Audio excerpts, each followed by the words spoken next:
Current affairs के session में आपका स्वागत है। चलिए आज के क्लास में हम कुछ इम्पोर्टेंट पॉइंट्स का डिस्कशन करेंगे, वैसे पॉइंट्स जो अभी सुर्खियों में है, साथ ही साथ आपके परीक्षा के दृष्टिकोण से इम्पोर्टेंट भी है। तो चलिए वन बाय वन करके समझते हैं। आज का पहला पॉइंट है आशुगंज। आशुगंज क्या है इसको समझते हैं, ये क्यों सुर्खियों में है। आशुगंज, आशुगंज एक जगह का नाम है जो कि बांग्लादेश में पड़ता है। आशुगंज, जी हाँ, कहाँ पड़ता है? बांग्लादेश में पड़ता है। तो अभी हाल ही में बांग्लादेश की सरकार ने 1971 के बांग्लादेशी स्वतंत्रता संघर्ष में शहीद हुए भारतीय सैनिकों के लिए स्मारक बनाने का निर्णय लिया है ना। बांग्लादेश में जो भारतीय शहीद हुए थे 1971 के जो बांग्लादेशी स्वतंत्रता संग्राम हो रहा था संघर्ष, उसमें जो भारतीय शहीद हुए थे उनके सम्मान में बांग्लादेश के आशुगंज नामक स्थान पर क्या बनाया जाएगा? स्मारक बनाया जाएगा। नहीं, भारतीय जवान जो शहीद हुए थे, भारतीय जवानों को जो शहीद हुए थे उन्हीं के सम्मान में क्या बनाया जाएगा? स्मारक बनाया जाएगा। कहाँ मेरे भाई? तो बांग्लादेश में बनाया जाएगा। क्लियर है?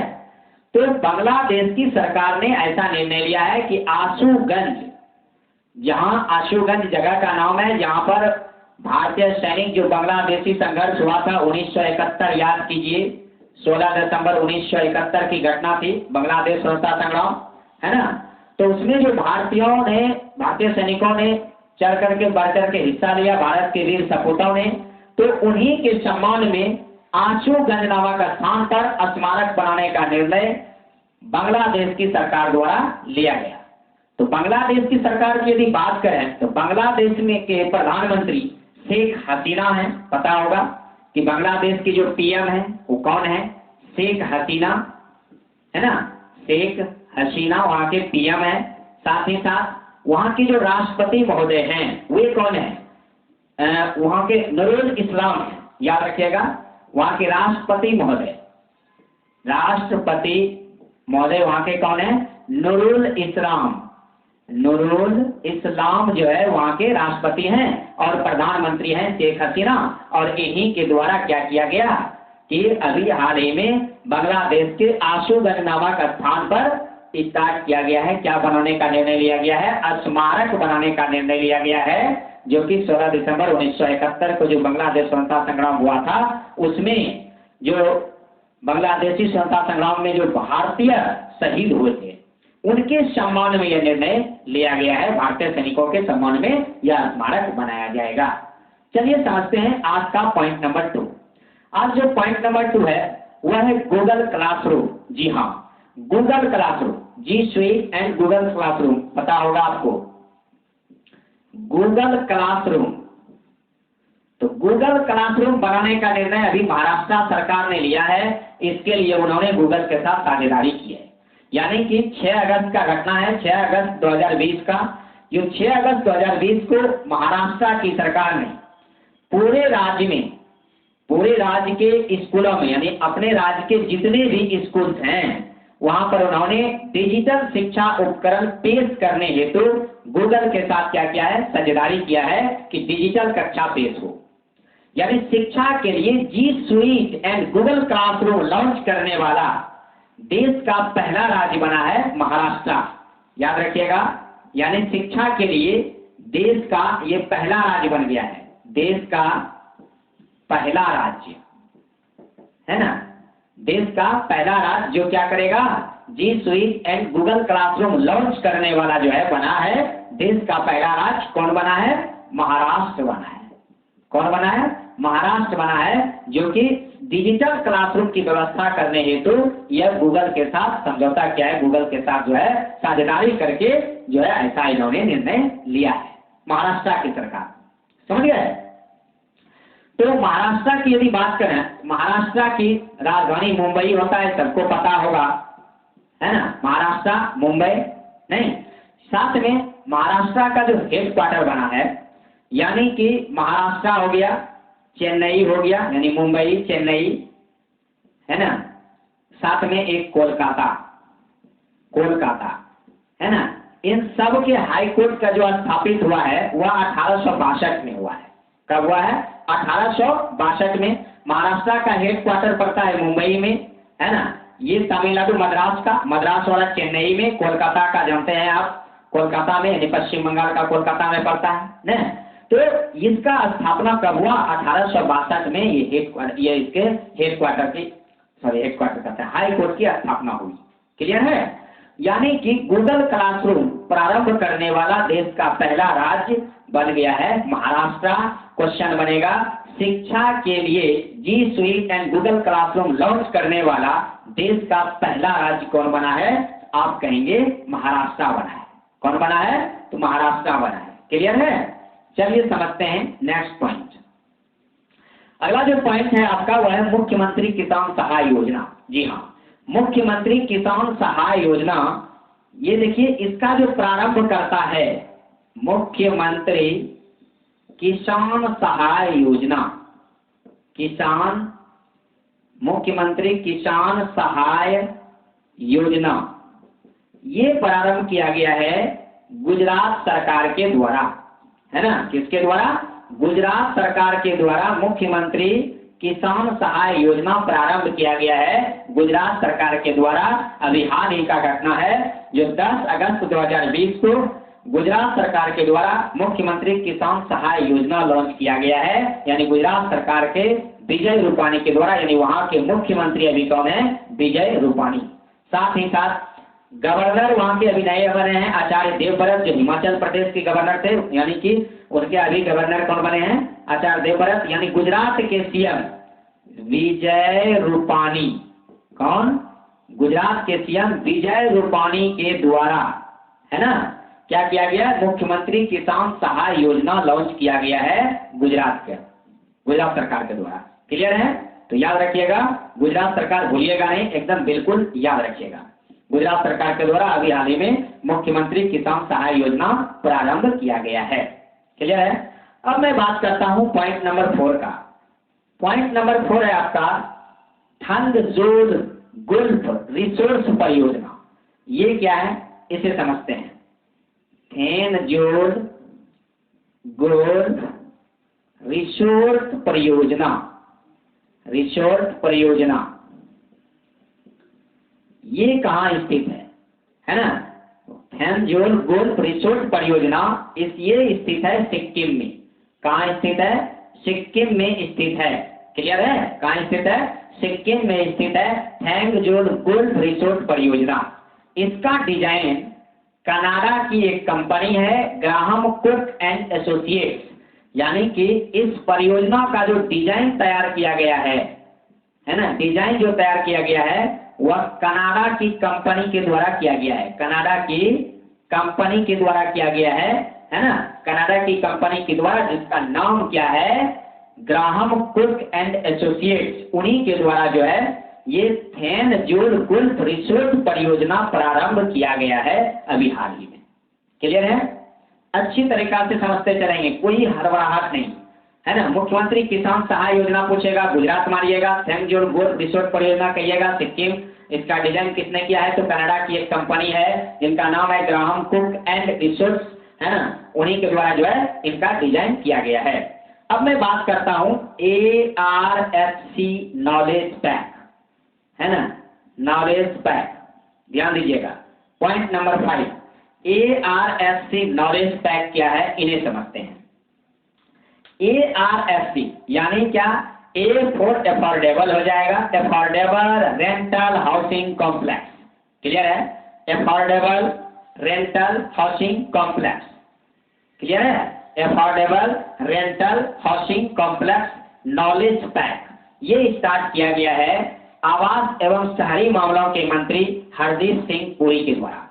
आवास और शहरी मामलों के मंत्री अभी कौन है? हरदीप सिंह पुरी। उन्हीं के द्वारा ARFC नॉलेज पैक प्रारंभ किया गया है।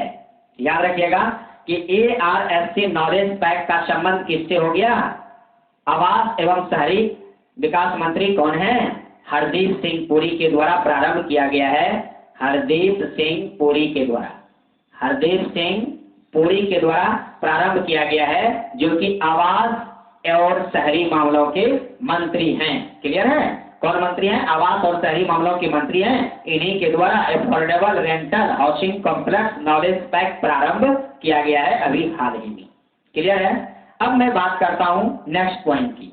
अगला जो पॉइंट है आपका वह है पॉइंट नंबर 6। एकदम अच्छी तरीका से समझेंगे। बिल्कुल ये सारे पॉइंट्स आपके परीक्षा के दृष्टिकोण से इंपॉर्टेंट है।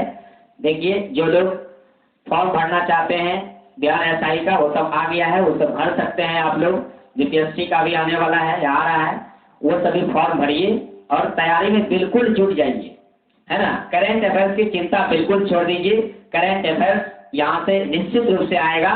बस आप प्रत्येक दिन नियमित रूप से आप अध्ययन करते रहें, फिर करेंट अफेयर्स का टेंशन आपको नहीं लेना है। चलिए बात करते हैं आज का पॉइंट नंबर 6।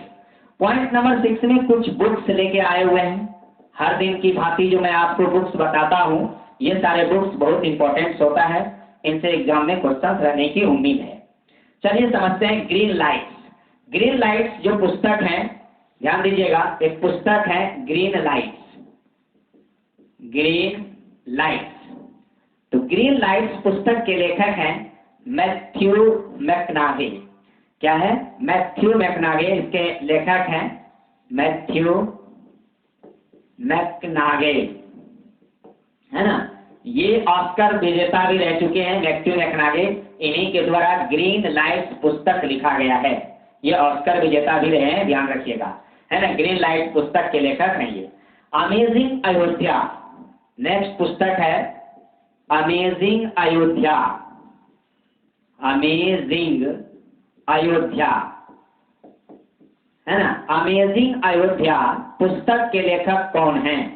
अमेजिंग अयोध्या पुस्तक के लेखक हैं नीना राय। नीना राय कौन है? नीना राय, जो कि अमेजिंग अयोध्या पुस्तक लिखा गया है। क्लियर है? अमेजिंग अयोध्या पुस्तक नीना रॉय के द्वारा लिखा गया है, मिस नहीं करिएगा, एकदम याद रखिएगा। साथ ही शिखर को छोटे ट्राइबल, शिखर को छोटे ट्राइबल, ट्राइबल, है ना, शिखर को छोटे ट्राइबल, ये भी पुस्तक है और इनके लेखक हैं संदीप मुरारका। कौन है? इनके लेखक हैं संदीप मुरारका, है ना, संदीप मुरारका। शिखर को छोटे ट्राइबल पुस्तक के लेखक कौन है? संदीप मुरारका, है ना। इस पुस्तक में जनजातीय समुदाय के 26 महान हस्तियों की जीवनी दिया गया है। शिखर को छोटे ट्राइबल, इसीलिए इसमें महान हस्ती हैं, इन्हीं लिए इनको लिखा गया है शिखर को छोटे ट्राइबल, संदीप मुरारका के द्वारा। किनके द्वारा लिखा गया है? संदीप मुरारका के द्वारा, ध्यान रखिएगा, मिस नहीं करिएगा। तो इस तीनों पुस्तक इंपॉर्टेंट है आपके परीक्षा के लिए।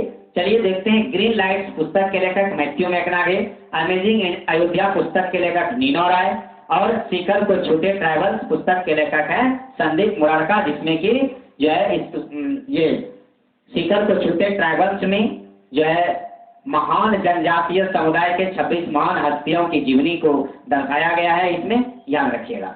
अब मैं बात करता हूं नेक्स्ट पॉइंट का। नेक्स्ट पॉइंट है पूल परीक्षण। ध्यान दीजिएगा, पूल परीक्षण। पूल परीक्षण का संबंध है कोविड-19 से। अभी हाल ही में आईसीएमआर के द्वारा, आईसीएमआर ने उत्तर प्रदेश को पूल परीक्षण करने के लिए जो है मंजूरी दे दी है। कहने का मतलब है आईसीएमआर ने उत्तर प्रदेश की सरकार को कोरोना वायरस के लिए पूल परीक्षण शुरू करने की मंजूरी दी है। किन्हें दी है? किन्हें दी है? उत्तर प्रदेश को। किन्हें दी है? उत्तर प्रदेश को पूल परीक्षण करने की मंजूरी आईसीएमआर के द्वारा दिया गया है। यानी भारतीय चिकित्सा अनुसंधान परिषद, भारतीय चिकित्सा अनुसंधान परिषद के द्वारा अभी हाल ही में उत्तर प्रदेश को कोरोना वायरस के लिए पूल परीक्षण करने की अनुमति दे दी गई है। पूल परीक्षण की अनुमति प्राप्त करने वाला उत्तर प्रदेश देश का पहला राज्य बन गया है। ये कौन बना है? देश का पहला राज्य है, देश का पहला राज्य है ना, जिसे आईसीएमआर के द्वारा पूल परीक्षण करने की अनुमति मिल गई है। अर्थात पूल परीक्षण क्या है? पूल परीक्षण का बस एक ही उद्देश्य है कि राज्य में कोरोना वायरस कि परीक्षण की संख्या को बढ़ाना, मतलब अधिक से अधिक परीक्षण किया जाए हमारे राज्य में। इनके लिए जो है ICMR यानी भारतीय चिकित्सा अनुसंधान परिषद के द्वारा मुख्यमंत्री यानी उत्तर प्रदेश के मुख्यमंत्री योगी आदित्यनाथ, इनके द्वारा जो है यहाँ पर मंजूरी ले ली गई है ताकि वह पूर्ण परीक्षण कर सके। अर्थात भारतीय चिकित्सा अनुसंधान परिषद के द्वारा उत्तर प्रदेश को पूर्ण परीक्षण करने की अनुमति मिल गई है। क्लियर है? अब मैं बात करता हूं नेक्स्ट पॉइंट का। नेक्स्ट जो पॉइंट है वह है फुल बॉडी सैनिटाइजर डिवाइस। देखिए, फुल बॉडी सैनिटाइजिंग है ना device, full body sanitising device अभी हाल ही में IIT BHU के द्वारा बनारस हिंदू यूनिवर्सिटी, जिनके संस्थापक मदन मोहन मालवीय जी थे, आपको पता भी होगा।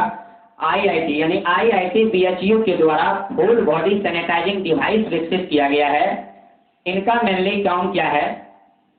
IIT BHU ने इसका निर्माण किया है फुल बॉडी सैनिटाइजिंग डिवाइस का। इनका मेन उपयोग क्या है कि पूरे शरीर को सैनिटाइज करने हेतु इसका उपयोग किया जाता है ना, इसीलिए इसका नाम दिया है full body sanitising device. Clear है? साथ में साथ इसका और उपयोगिता क्या है कि यह जो डिवाइस है, यह जो उपकरण है, इसे आप घर में लगा सकते हैं, कार्यालय में लगा सकते हैं, या कहीं भी इसे आप लगा सकते हैं। तो यहाँ पर क्वेश्चन जो बनना है, फुल बॉडी सैनिटाइजिंग डिवाइस का निर्माण किसके द्वारा किया गया है? IIT BHU के द्वारा।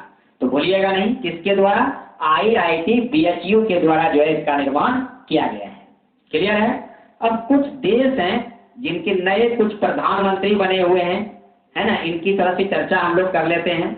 जैसे श्रीलंका के अभी प्रधानमंत्री हाल ही में बने हैं, 9 अगस्त का घटना है, शपथ लिए उन्होंने। श्रीलंका के नए प्रधानमंत्री बने हैं महिंदा राजपक्षे।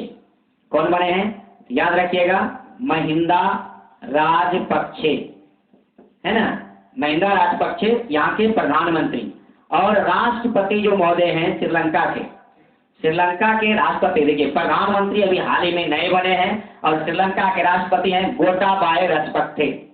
याद रखिएगा, गोटाबाया राजपक्षे, है ना, गोटाबाया राजपक्षे वहां के राष्ट्रपति हैं। श्रीलंका की यदि बात करें, इसकी राजधानी कोलंबो है। कहाँ है? कोलंबो। एशिया महादेश का देश है। मुद्रा का नाम है रुपया। मुद्रा का नाम क्या है? रुपया, है ना, भारत की तरह। तो श्रीलंका एशिया महादेश का देश है, इसकी राजधानी कोलंबो है और यहाँ पर एक नए PM बने हैं महिंदा राजपक्षे, याद रखिएगा, और यहाँ के राष्ट्रपति हैं गोटाबाया राजपक्षे। अब इसी में एक और देश लेते हैं, इनका भी चर्चा में, लेबनान के प्रधानमंत्री हसन दियाब ने अभी हाल ही में 10 अगस्त का घटना है, लेबनान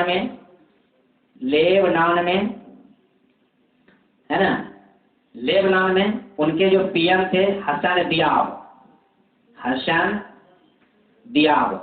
उन्होंने क्या किया? उन्होंने त्याग पत्र दे दिया, है ना। हसन दियाब ने क्या किया? त्याग पत्र दे दिया। लेबनान के जो PM थे वहां पर कुछ घटनाएं घटित हुई, इनके वजह से इन्होंने क्या किया? त्याग पत्र दे दिया हसन दियाब ने। वहां के राष्ट्रपति हैं मिशेल एऊन, यहाँ के राष्ट्रपति हैं मिशेल एऊन, है ना, यहाँ के लेबनान की यदि बात करें, लेबनान की राजधानी क्या है? बेरूत। क्या है? बेरूत। पाउंड मुद्रा का नाम है। क्या है? पाउंड मुद्रा का नाम है। लेबनान की राजधानी बेरूत, पाउंड मुद्रा का नाम है और ये देश है अब एशिया महादेश का। कहाँ का? एशिया महादेश का देश है लेबनान, जिसकी राजधानी बेरूत होता है, पाउंड मुद्रा का नाम है। यहाँ के प्रधानमंत्री अभी हाल ही में हसन दियाब ने त्याग पत्र दे दिया और राष्ट्रपति है मिशेल एऊन। कौन है? मिशेल एऊन। चलिए बात करते हैं नेक्स्ट का। नेक्स्ट जो है, नेक्स्ट देश आप पेरू का भी अभी हाल ही में 6 अगस्त का घटना है लगभग। पेरू का भी प्रधानमंत्री अभी नए बने हैं, जिनका नाम है रोजर मार्टोज क्विज। क्लियर है? रोजर यहाँ के PM है पेरू का। पेरू तो पता होगा आपको, इसकी राजधानी लीमा होता है। क्या होता है? पेरू की राजधानी लीमा। न्यू सोल मुद्रा का नाम होता है। क्लियर है? पेरू का राजधानी लीमा है। और न्यू सोल मुद्रा का नाम है। और यहाँ के जो पीएम हैं, कहाँ के? पेरू के। अभी हाल ही में बने हैं पेरू का पीएम, जिसका नाम है रोजर मार्टोज रुइज। याद रखिएगा, रोजर मार्टोज रुइज पेरू का जो है पीएम अभी हाल ही में बने हैं। साथ ही साथ पेरू के जो राष्ट्रपति महोदय हैं वह है मार्टिन विजकारा, है ना। यहाँ के जो राष्ट्रपति महोदय हैं इनका नाम है मार्टिन विजकारा, है ना। यहाँ के राष्ट्रपति महोदय हैं। क्लियर है? तो पेरू जिनकी राजधानी लीमा, न्यू सोल मुद्रा का नाम है, प्रधानमंत्री रोजर मार्टोज रुइज और राष्ट्रपति महोदय मार्टिन विजकारा। एक और है जो जिसका मारितानिया का नाम सुने होंगे आप, मारितानिया का, है ना। मारितानिया जिनकी राजधानी होता है नौकचोट नहीं, मारितानिया नौकचोट मुद्रा का नाम है मारितानिया, और नौकचोट क्या है? मुद्रा का नाम है। क्लियर है? सॉरी, मुद्रा कहते हैं। मारितानिया की राजधानी है नौकचोट और मुद्रा का नाम है ओगुआ। याद रखिएगा, क्या नाम है? ओगुआ, है ना। ये सुर्खियों में आने का वजह क्या है? ये मारितानिया कि अभी हाल ही में मारितानिया के प्रधानमंत्री बने हैं मोहम्मद ओल्ड बिलाल। याद रखिएगा, मारितानिया का पीएम की बात करते हैं, मोहम्मद ओल्ड बिलाल बने हैं मारितानिया के प्रधानमंत्री, है ना। और यहाँ के जो राष्ट्रपति महोदय हैं मारितानिया के जो राष्ट्रपति महोदय हैं वे हैं ओल्ड गजौनी। याद रखिएगा, कौन है? ओल्ड गजौनी। मारितानिया के जो राष्ट्रपति महोदय हैं वो है ओल्ड गजौनी और प्रधानमंत्री हैं ओल्ड विलाल। क्लियर हुआ? ओल्ड विलाल यहाँ के क्या हैं? प्रधानमंत्री हैं। तो नेक्स्ट पॉइंट की बात करते हैं, पॉइंट नंबर 10। देखिए, अगला जो पॉइंट है वह है आपका CIFL। जी हाँ, CIFL अभी हाल ही में CIFL के नए जो है अध्यक्ष बने हैं। CIFL यदि कहें तो कैपिटल इंडिया फाइनेंस लिमिटेड। क्या? कैपिटल इंडिया फाइनेंस लिमिटेड, है ना। कैपिटल इंडिया फाइनेंस लिमिटेड के अभी नए अध्यक्ष बने हैं हर्ष कुमार भानवाला, है ना। हर्ष कुमार भानवाला, क्लियर है? तो Harsh Kumar Bhanwala Capital India Finance Limited के नए जो है अध्यक्ष बने हैं। CIFL के नए अध्यक्ष बनाए गए हैं। CIFL एक प्रकार का गैर सरकारी एकीकृत वित्तीय सेवा है। CIFL सरकारी नहीं है, गैर सरकारी है। इसकी स्थापना हुआ था 1994 में। कब हुआ था? 1994 में। साथ ही इसका जो हेड क्वार्टर पड़ता है वह पड़ता है मुंबई में। कहाँ पड़ता है? मुंबई में। याद